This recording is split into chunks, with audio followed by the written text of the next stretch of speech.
नमस्कार, आप देख रहे हैं माय भारत न्यूज़। मैं हूं आपके साथ स्नेहा तिवारी। देश और प्रदेश के तमाम मुद्दों पर बातचीत करने के लिए आज हमारे साथ मौजूद हैं भारतीय किसान उद्योग व्यापार मंडल के राष्ट्रीय अध्यक्ष फिरोज़ अहमद, जो कि भारत सरकार में पूर्व दूरसंचार सलाहकार समिति के पूर्व सदस्य भी रह चुके हैं। तो आज इनसे हम तमाम मुद्दों पर बातचीत करेंगे और जानेंगे क्या कुछ इनकी राय है और किस तरीके से न्यायपालिका और जिला प्रशासन स्तर पर क्या कुछ कार्यवाही करनी चाहिए थी। सबसे पहले तो बहुत बहुत स्वागत है आपका। आप गृह जनपद से आते हैं और आपने तमाम उपलब्धियां हासिल करी हैं। उद्योग किसान व्यापार मंडल के भी अध्यक्ष हैं। तो सबसे पहले जो लखीमपुर घटना हुई थी उसी से शुरुआत करते हैं। आपकी क्या राय है? देखिए, लखीमपुर में जो घटना हुई है बहुत ही निंदनीय है। लखीमपुर घटना में लगभग 7 किसानों की हत्या हुई। उसमें से एक पत्रकार भाई की भी हत्या हुई। जो दंगा हुआ वो पूरे भारत को, उस दंगे की वजह से पूरा भारत के किसान आक्रोशित भी हुए और हमारा भारतीय किसान उद्योग व्यापार मंडल भी बहुत ही उन किसानों के परिवार के लिए और मृतक जो किसान भाइयों के लिए ईश्वर से पूरा संगठन ने प्रार्थना भी की है। उनके परिवार को दुख सहन करने की शक्ति प्रदान करें, ईश्वर से प्रार्थना की गई है। अब मामला ये है कि लोगों का कहना है कि भारतीय जनता पार्टी के केंद्र सरकार के केंद्रीय गृह राज्य मंत्री के इशारे पर ये किसानों की हत्या हुई है। अभी तक जहाँ तक जानकारी में हम लोगों को ये मिला है कि भाई कोई भी नेता, चाहे वो किसान नेता हो, चाहे वो सरकार का मंत्री हो या विपक्ष का हो, कोई भी नहीं चाहेगा कि उसके समाज ऐसा कोई काम ना हो कि समाज में उसकी धूमिल छवि खराब हो। विपक्ष और हमारे तमाम सारे किसान संगठन हैं जिनका कहना यह है कि केंद्रीय गृह राज्य मंत्री जी के बेटे ने गाड़ी मौके पर ले जा करके चढ़ा दी, जबकि जहाँ तक की जानकारी यह है कि अभी ऐसा कुछ नहीं है। उन किसानों का या तो हम जानते हैं कि समय आ गया था, या तो उनका समय आ गया था और ये हाँ इतनी ज़रूर गलतियां रही हैं कि भारतीय जनता पार्टी के केंद्रीय गृह राज्य मंत्री के लोग जो ऐसी स्थिति, यानी कि कुछ दिन पूर्व केंद्रीय राज्य मंत्री ने कुछ ऐसा बयान दे दिया था जिसको लेकर के किसान धरने पे थे। ऐसी स्थिति में उनको उधर से निकलना नहीं चाहिए था। कुछ तो गलतियां रहीं और वो निकले तो किसानों, जहाँ तक वीडियो हम लोग देख रहे हैं, किसानों ने जब ईंटा पत्थर चलाना चालू किया उसी बीच ड्राइवर का सेंस खो गया। जब ड्राइवर का सेंस खो गया है तो गाड़ी पलट रही है, तो उसी में से 4-5 किसान दब करके मृत्यु हो गई। उसको आक्रोशित होकर के जो गाड़ियों में लोग जा रहे थे उनको भी किसानों ने पीट के हत्या कर दी। अब सरकार ने जो भी किया है उनकी मांगों को माना है। 45 लाख रुपए मुआवजा देने की बात कही है। तो अब विपक्ष जो भी मुद्दे उठा रहे हैं कि भाई इनको मांग या पूरी की जाए, तो विपक्ष के पास हमारे हिसाब से तो कोई मुद्दा बचा नहीं है। और जो मृतक किसान हैं उनको बस सपोर्ट ही सरकार कर सकती है और निष्पक्ष जांच कराए।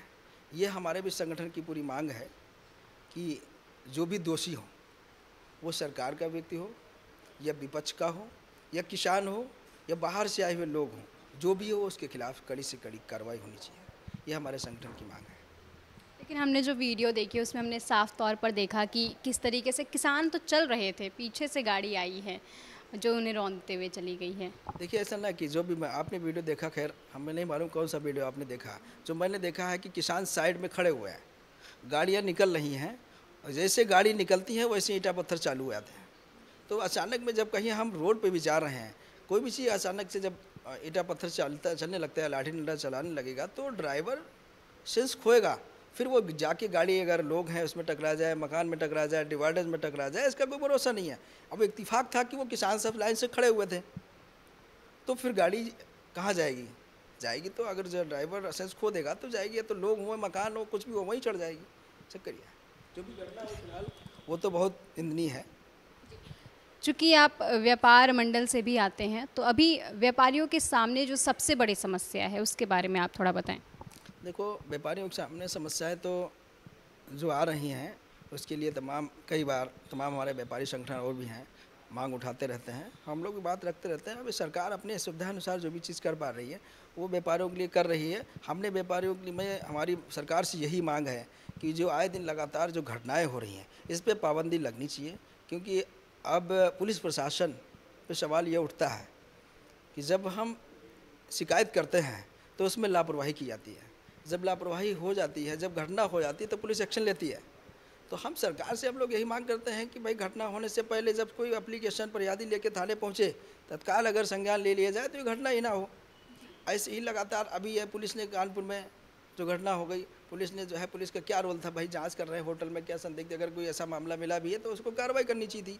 इतना बुरी तरीके से मारा है कि व्यापारी, अब जब व्यापारी ही सुरक्षित नहीं है, जिससे सारा सरकार भी व्यापारियों से चल रही है, लोगों का भी कार्य चल रहा है, सब कुछ, छोटे बड़े लोगों, जो बेचारे गरीब लोग हैं उनका भी, अगर व्यापारी, बड़े व्यापारी अगर काम नहीं करेगा कुछ तो उनका भी रोजी रोटी नहीं चल पाएगी, सब चलना उन्हीं से है।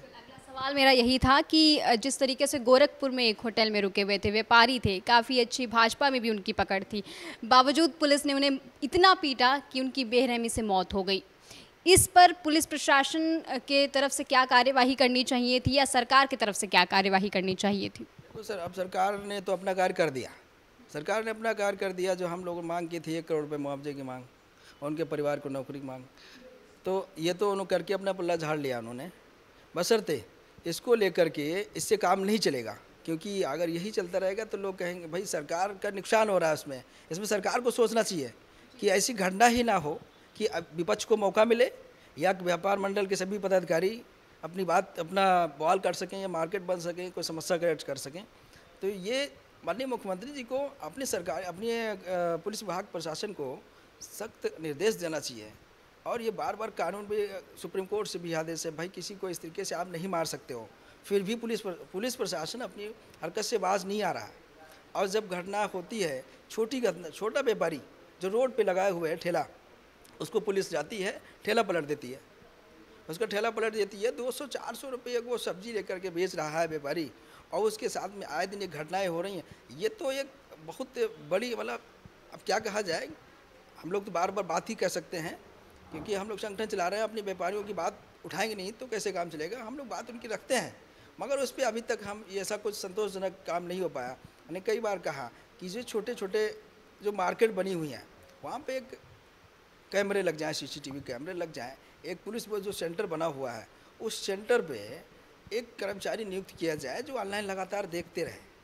जब देखता रहेगा तो जो क्रिमिनल लोग हैं उनकी दहशत बनी रहेगी, भाई हम लगातार उसमें दिख रहे हैं, रात में भी दिन में भी, तो व्यापारियों के साथ घटनाएं कम होंगी। मैंने एक बार ज्ञापन दिया था राज्यपाल महोदय को, तो उसमें भी ये चीज़ दर्शाई थी, तो पुलिस बूथ तो बन गए, मगर आगे की जो हम चाह रहे हैं वो सेंटर पे सिर्फ कैमरे लगे हैं, गलियों में नहीं लगे हैं। व्यापारी जा रहा है, पैसा लेके जा रहा है, सुरक्षित नहीं है। कई अब यह मजबूत व्यापारी हैं, उनको सख्त लाइसेंस भी जारी नहीं किए जा रहे हैं, व्यापारी बहुत ही परेशान है। और ये हम लोग बराबर बात करते चले आ रहे हैं, मगर उस पर समाधान नहीं निकल पा रहा है।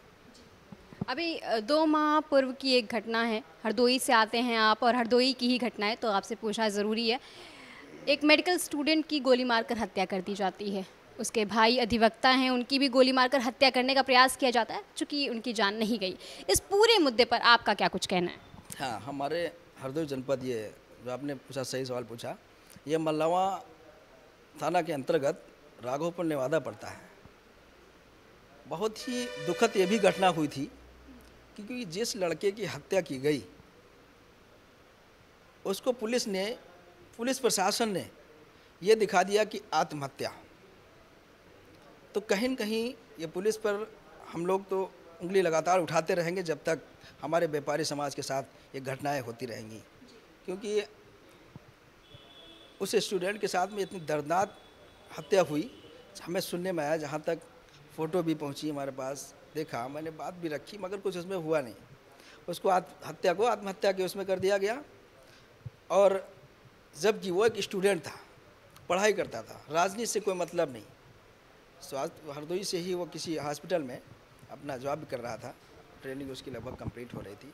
ठीक उसके 1 महीने बाद उसके भाई पे वार किया गया, जो कि वो ईश्वर की कृपा से बच गया।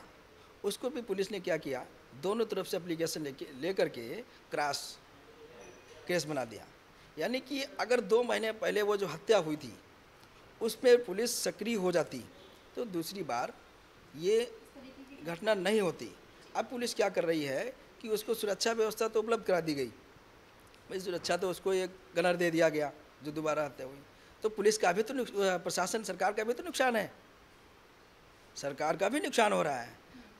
मैं माननीय मुख्यमंत्री जी से ये बात कह रहा हूँ, ये बात अपनी रखना चाहता हूँ आपके चैनल से माध्यम से, या मैं कोशिश कर रहा हूँ, आप भी इससे प्रयास करूँगा कि आप हमारी बात को पहुँचाएं कि ऐसी घटनाएं कि अगर लगातार होती रहेंगी तो व्यापारी, आम जनता कभी भी ये दोबारा सोचेगा नहीं कि सरकार भाजपा की बन पाए। तो आने वाला चुनाव जो है, अभी वक्त कम बचा है, तो मैं चाहूँगा कि बात पहुँचे माननीय मुख्यमंत्री जी इस पर ध्यान दें, ताकि व्यापारी समाज, भारतीय व्यापारी समाज और किसान, आम जनता भारतीय जनता पार्टी को वोट देके दोबारा सरकार बना सके। अभी हरदोई की एक और घटना अभी मेरे याद आ गई।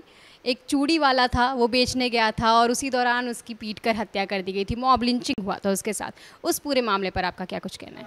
ये भी मामला आया था, इसको लेकर के हमने बात रखी, मगर जो है उस पर भी कोई कार्रवाई नहीं हुई, उस पर भी कोई कार्रवाई नहीं हुई। क्या है कि जब कोई बड़ा, वो छोटा व्यापारी था, छोटा व्यापारी था, पुलिस ने अपना उसको इतना पीटा, उसकी मृत्यु हो गई, उस पर प्रशासन ने कुछ भी नहीं किया।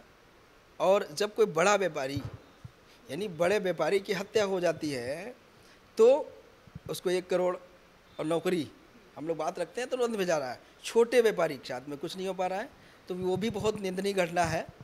तो माननीय मुख्यमंत्री जी से मैं तो यही कहूँगा कि वो इन छोटे छोटे मामलों की जो घटनाएं हो रही हैं उनको कुछ ना कुछ सहयोग किया जाए, ताकि उनका परिवार चल सके। क्योंकि उन्होंने, आप ये समझिए कि बेचारा एक ठेला वाला था, उसको क्या ज़रूरत थी पुलिस प्रशासन को इतनी तरीके से मारा कि उसकी मृत्यु हो गई? नहीं होना चाहिए था ना, और गलत हुआ। ऐसे ही पूरे उत्तर प्रदेश में जो भी घटनाएं हो रही हैं व्यापारियों के साथ, ये अगर इसी तरीके से होती रहेंगी तो आगे सरकार को ही इसका परिणाम झेलना पड़ेगा। क्योंकि व्यापारी ही बहुत ही महत्वपूर्ण, और किसान दोनों पे ही कहानी, क्योंकि किसान बेचारा बहुत ही मेहनत करता है, तब वो लेके आता है, बड़ा व्यापारी खरीदता है, उसी में आधार पर सारे लोगों की रोजी रोटी चलती है। मामला ये है।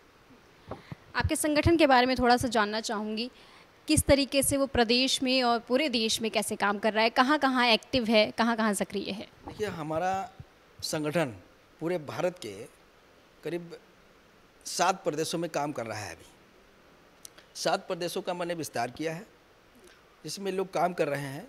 हमारे संगठन का कार्य एक ही है कि छोटे किसान, व्यापारी, इन लोगों की समस्याएं जो भी हैं, क्या होता है, नगर निगम आ रहे हैं, आज सब सफाई बयान करके हटा दिया गया, ऐसे मुद्दे जो हैं, या कभी जा रही है पुलिस वसूली कर रही है, वो बेचारे 200 कमा रहे हैं, 200 वो पुलिस को दे रहे हैं, नगर निगम वसूली कर रही है।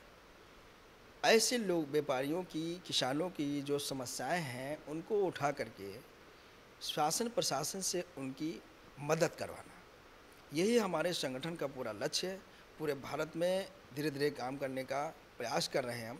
अभी तक हम राजस्थान, दिल्ली, हरियाणा, मध्य प्रदेश और बिहार, उत्तर प्रदेश, इन प्रदेशों में काम कर रहे हैं। बाकी अब कोरोना काल में स्थितियाँ ऐसी हो गई कि मैंने ज़्यादा कुछ दौरा नहीं कर पाया। अब कोशिश ये है कि स्थिति जैसे जैसे ठीक हो रही है, वैसे हम पूरे भारत में दौड़ के मेहनत करके, हम हमारे जितने भी पदाधिकारी हैं, लोग मेहनत कर रहे हैं। जा करके मैंने अपने सभी पदाधिकारियों को निर्देश दे रखे हैं कि आप गांव में जाएं, छोटी छोटी मार्केट में जाएं, कस्बों में जाएं, शहरों में जाएं, जो भी समस्याएं हैं उनकी संगठन के माध्यम से उनका निस्तारण कराएं। नहीं निस्तारण कोई होता है, जायज़ जो चीज़ें हैं उस पर अगर एक्शन नहीं लिया जाता है तो हमारा संगठन धरना देगा, ज्ञापन देगा, जो भी चीज़ें हैं ऐसे भी प्रयास करके निस्तारण कराने का काम कर रहा है। तो इस वक्त हमारे साथ मौजूद थे फिरोज़ अहमद जी, जो कि तमाम मुद्दों पर जिनसे हमारी बातचीत भी हुई, जिन्होंने बताया कि किस तरीके से कार्यशैली होनी चाहिए थी, उनका संगठन किस तरीके से सक्रिय है और कहाँ कहाँ काम कर रहा है, तमाम मुद्दों पर बातचीत की गई। इस खबर में फिलहाल के लिए इतना ही। देखते रहे माय भारत न्यूज़।